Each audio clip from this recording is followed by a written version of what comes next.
السلام عليكم ورحمة الله وبركاته. روى الفنان سمير صبري خناقة كوكب الشرق أم كلثوم مع السيدة جيهان السادات زوجة الرئيس الراحل أنور السادات. يقول سمير صبري: القصة بدأت عندما منعت أغاني أم كلثوم من الإذاعة عبر الراديو، ولم تكن تذاع أيضا في برنامج النادي الدولي كما هو معروف وقتها، وكان ذلك في عام 1974. وكنت قد تعودت على إنهاء كل حلقة من برنامج النادي الدولي بأغنية لأم كلثوم. ويوما جاء إلي أحد المسؤولين في التلفزيون وقال لي بالنص: أنت إزاي تحط في كل حلقة أغنية لأم كلثوم؟ فقلت له: وفيها إيه؟ وهي أم كلثوم شوية. ولم أكن أعلم ماذا حدث بينها وبين السيدة جيهان السادات. فقال لي المسؤول: أوقفها حالا، هو انت ما تعرفش ان في خناقة بين ام كلثوم ومدام جيهان السادات؟ فقلت له: لا. فرد علي المسؤول قائلا: لا، ده في خناقة كبيرة واحنا منعنا اغانيها حتى لا تغضب مدام جيهان. فرد سمير صبري عليه قائلا: ايه الكلام ده؟ اغاني ام كلثوم تمنع من تلفزيون مصر؟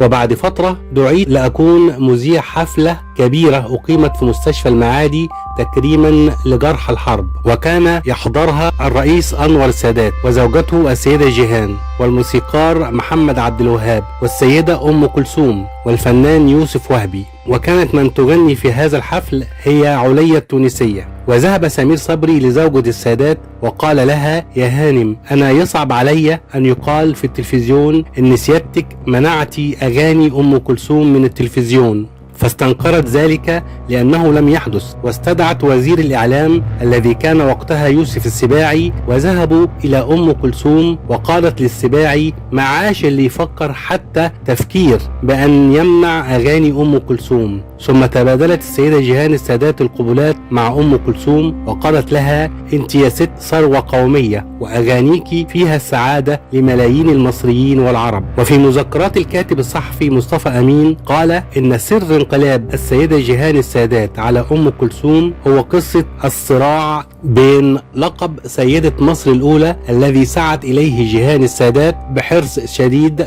وسيدة الغناء العربي الذي تربعت به أم كلثوم على عرش وقلوب الجماهير المصرية الغفيرة. وكانت الشائعة الأقوى تقول أن سبب الحرب على أغنيات أم كلثوم وإصدار الأوامر بمنعها السر هو رغبة الانتقام لدى سيدة مصر الأولى من أم كلثوم التي داعبت زوجها الرئيس في إحدى المناسبات وهي تصافحه قائلة: منور يا أبو الأنوار. فردت عليها السيدة جيهان السادات قائلة: اسمه الرئيس أنور السادات.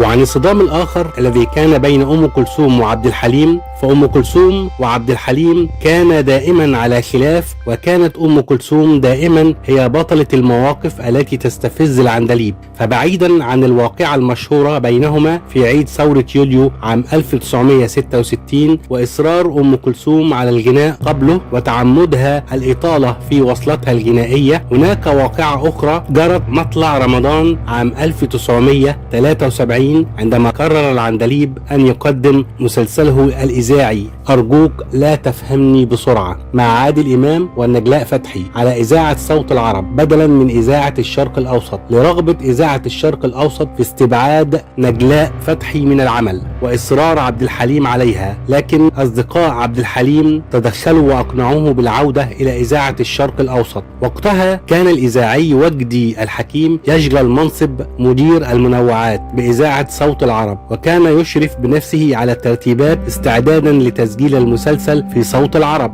وعندما اضطر عبد الحليم أن يستجيب لرغبة أصدقائه والعودة لإذاعة الشرق الأوسط، اعتذر لصديقه وجدي الحكيم، لكن الإذاعي اشترط على عبد الحليم أن يساعده في تسجيل قصة حياة أم كلثوم بصوتها لإذاعتها على صوت العرب. فقال له عبد الحليم: وما علاقتي أنا بأم كلثوم وأنت تعرف ما بيننا؟ فرد عليه وجدي الحكيم: أرسل لي من يؤثر عليها ويقنعها من أصدقائها دقائق، فاستجاب العندليب وطلب من محمود عوض أن يتحدث مع الست في هذا الشأن. فقالت له أم كلثوم: ده من شلة عبد الحليم حافظ يا عوض. فأجابها: أنا أيضا من أصدقاء عبد الحليم، لكن الصداقة شيء والعمل شيئا آخر، ووجدي إذاعي شاطر. فوافقت الست على تسجيل مذكراتها لصوت العرب. وبعد موافقة أم كلثوم ارتاح الجميع. إذاعة الشرق الأوسط فازت بأول مسلسل إذاعي للعندليب، وصوت العرب بمذكرات أم كلثوم الصوتية. ولكن قبل إذاعة الحلقة الأولى من مسلسل أرجوك لا تفهمني بسرعة في رمضان، تلقى عبد الحليم مكالمة من إذاعة القاهرة، وأبلغه المتصل أن